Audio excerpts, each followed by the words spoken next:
നമസ്കാരം. പിണറായി വിജയന്റെ നവകേരള സർക്കിട്ടിനിടയിൽ നടന്ന രക്ഷാപ്രവർത്തനത്തെ അത്ര പെട്ടെന്നൊന്നും നമുക്ക് മറക്കാൻ കഴിയില്ല.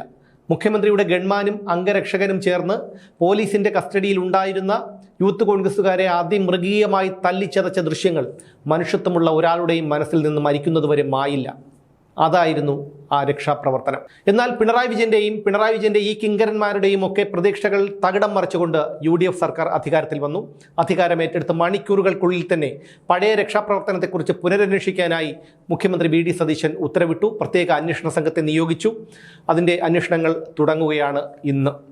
ഇതേക്കുറിച്ച് ദേശാഭിമാനിയുടെ മുൻ അസോസിയേറ്റ് എഡിറ്ററും ജനശക്തി വാരികയുടെ ചീഫ് എഡിറ്ററുമായ സഖാവ് ശക്തിധരൻ സമൂഹ മാധ്യമത്തിൽ വിശദമായി തന്നെ എഴുതുന്നുണ്ട്. ആ കുറിപ്പിൽ ഒളിഞ്ഞുകിടക്കുന്ന ചില ചോദ്യങ്ങളുമുണ്ട്. അത് കേരളത്തിലെ പൊതുസമൂഹം സ്വയം ചോദിക്കേണ്ടതാണ്. രക്ഷാപ്രവർത്തന കേസ് ആരംഭ ശൂരത്വമാകരുത് എന്ന തലക്കെട്ടിലായിരുന്നു ശക്തിധരൻ്റെ ആ കുറിപ്പ് ഇങ്ങനെയാണ്: 2023 നവകേരള യാത്രയ്ക്കെതിരെ പകൽ വെളിച്ചത്തിൽ തെരുവിലുയർന്ന വിദ്യാർത്ഥികളുടെ രോഷത്തെ അടിച്ചൊതുക്കാൻ നിയമവിരുദ്ധമായി മുഖ്യമന്ത്രിയുടെ ഗൺമാൻ അനിൽകുമാറും സുരക്ഷാ ജീവനക്കാരൻ സന്ദീപും തല്ലിച്ചതച്ചത് പുതിയ സർക്കാർ അടിയന്തര പ്രാധാന്യത്തോടെ അന്വേഷിക്കാൻ തീരുമാനിച്ചത് നിയമത്തെ അതിൻ്റെ വഴിക്ക് വിടാൻ ആഗ്രഹിക്കുന്ന ഏതൊരു പൗരനും അഭിനന്ദിക്കുക തന്നെ ചെയ്യും. കേരള പോലീസിലെ ജ്യുവൽ എന്ന് വിശേഷിപ്പിക്കാവുന്ന AP ഷൗക്കത്ത് അലിക്ക് ഇതിൻ്റെ അന്വേഷണ ചുമതല ഏൽപ്പിച്ചത് സർക്കാരിന് ഇക്കാര്യത്തിലുള്ള ആത്മാർത്ഥതയാണ് തെളിയിക്കുന്നത്.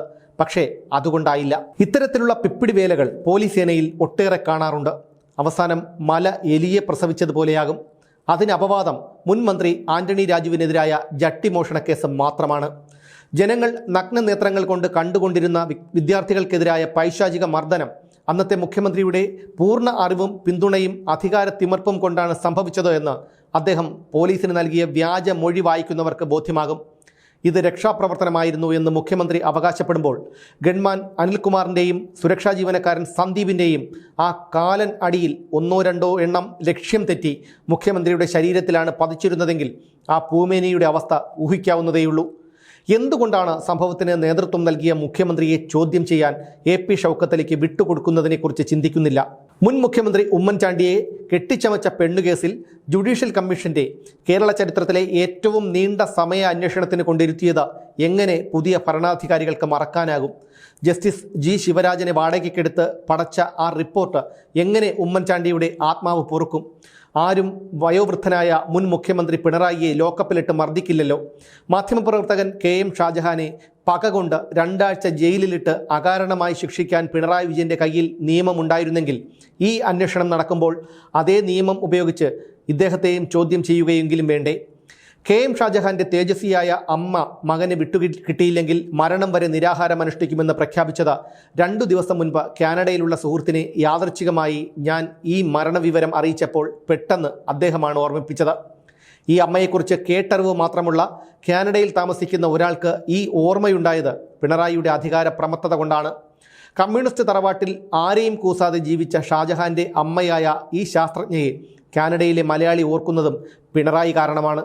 ലോകത്തെവിടെ ജീവിക്കുന്ന മലയാളിക്കും പിണറായി വിജയൻ്റെ കടും കൈകളെക്കുറിച്ച് എന്തെങ്കിലും ഓർക്കാനുണ്ടാകുമല്ലോ എന്ന് ഓർത്തുപോയി. ഒരു കുട്ടി ഹിറ്റ്ലർ, ഒരു ദുഷിച്ച ഭരണാധികാരിയെക്കുറിച്ചുള്ള വാർത്ത എത്ര വേഗത്തിലാണ് ധ്രുവങ്ങൾ താണ്ടുന്നത്. അതാണ് കാലം. ഈ കേസ് വെറുതെ ആരംഭശൂരത്വമാകരുത് എന്ന് ഒന്നുകൂടി വിനയപുരസ്സരം അഭ്യർത്ഥിക്കുകയാണ്. നിയമവ്യവസ്ഥയ്ക്കും കോടതിക്കും ഇതുവരെ പുല്ലുവില മാത്രം കൽപ്പിച്ച ഗൺമാൻ അനിൽകുമാറും സുരക്ഷാ ജീവനക്കാരൻ സന്ദീപും നിയമത്തിൻ്റെ ചൂട് എന്തെന്നറിയണം. ഈ മുഷ്കന്മാർ ചെയ്തതുപോലെ ചവിട്ടിത്തേക്കണം എന്ന് പറയുന്നില്ല. ഈ മന്ത്രിസഭയ്ക്ക് ഒരു വിലയുണ്ടാകണം. കയ്യാമം വെച്ച് പിണറായി വിജയൻ്റെ കൺമുന്നിലൂടെ കാരാഗൃഹത്തിലേക്ക് ഈ വിഷജന്തുക്കളെ കൊണ്ടുപോകുന്നത് കേരളം കാണണം. ഇങ്ങനെയാണ് ശക്തിധരൻ തൻ്റെ കുറിപ്പ് എഴുതി അവസാനിപ്പിച്ചിരിക്കുന്നത്. തീർച്ചയായും ഇത് നിയമവ്യവസ്ഥയിൽ വിശ്വസിക്കുന്ന സാധാരണക്കാരായ ഞങ്ങളെപ്പോലെയുള്ളവർക്ക് വളരെ ആശ്വാസമാണ്, വളരെ പ്രതീക്ഷ നൽകുന്ന ഒന്നാണ്. പക്ഷേ പിണറായി വിജയൻ ഏത് സ്വാധീനം ഉപയോഗിച്ചും ഇതിന് തടയിടാൻ ശ്രമിക്കുമെന്നുറപ്പാണ്. കാരണം അയാളുടെ കിങ്കരന്മാരായിരുന്നു ഈ പറയുന്ന 2 കിരാതന്മാരും. അവരെ സംരക്ഷിക്കാൻ പിണറായി വിജയൻ നിയമവ്യവസ്ഥയെ പോലും വെല്ലുവിളിച്ച സംഭവങ്ങൾ ഉണ്ടായിട്ടുണ്ട്. അവർക്കൊക്കെ രക്ഷപ്പെടും എന്ന് വിചാരിച്ചിരുന്ന സമയത്താണ് പിണറായി സർക്കാർ അധികാരത്തിൽ നിന്ന് താഴെ പോകുന്നതും UDF സർക്കാർ അധികാരത്തിൽ വരുന്നതും. അതിൽ ഗൺമാൻ അനിൽകുമാറിന് എയർ ക്യാമ്പിൽ പ്രൊമോഷനോടുകൂടി നിയമനം നൽകി, ഒരു തസ്തികയിൽ നിയമനം നൽകി. ആ തസ്തിക 2010 അവസാനിപ്പിച്ചതാണ്. പക്ഷേ തൻ്റെ കിങ്കരനെ അവിടെ പ്രതിഷ്ഠിക്കാനായി പിണറായി വിജയൻ മറ്റ് 10 പേർക്ക് കൂടി പ്രൊമോഷൻ നൽകി. ഈ അനിൽകുമാറിനെയും അവിടെ പ്രതിഷ്ഠിച്ചു. എന്തായാലും ജി ശക്തിധരൻ പറഞ്ഞതുപോലെ ഇത് ആരംഭ ശൂരത്വമാകരുത് സർക്കാരിൻ്റെ. പിണറായി വിജയനും സംഘവും ഏത് സമ്മർദ്ദവും ചെലുത്തും ഇതിൽ നിന്ന് തൻ്റെ കിങ്കരന്മാരെ ഊരിയെടുക്കാൻ. പക്ഷേ എല്ലാവർക്കും ഒരു പാഠഭാഗണം. പിണറായി വിജയൻ്റെ ഭരണത്തിന് മുമ്പ് കേരളത്തിലെ പോലീസ് സ്റ്റേഷനുകൾ എങ്ങനെയായിരുന്നോ അതുപോലെ സാധാരണക്കാർക്ക് അവിടെ കയറി ചെല്ലാനുള്ള ഒരു ധൈര്യം ഉണ്ടാകാനുള്ള ഒരു അവസ്ഥ സംജാതമാക്കണം കേരളത്തിൽ. ആഭ്യന്തരമന്ത്രി ശ്രീ രമേശ് ചെന്നിത്തലയ്ക്ക് അതിന് കഴിയും എന്ന് തന്നെയാണ് പ്രതീക്ഷ. എന്തായാലും ഈ നരാധമന്മാരെ, കേരളം ഏറ്റവും അധികം വെറുക്കുന്ന ഈ അനിൽകുമാർ എന്നും സന്ദീപ് എന്നും പറയുന്ന 2 മനുഷ്യമൃഗങ്ങളെ നിയമത്തിൻ്റെ മുന്നിലൂടെ, ജനങ്ങളുടെ മുന്നിലൂടെ കയ്യാമം വെച്ച് കൊണ്ടുപോകുന്നത് കേരളത്തിലെ പൊതുസമൂഹം കാണണം.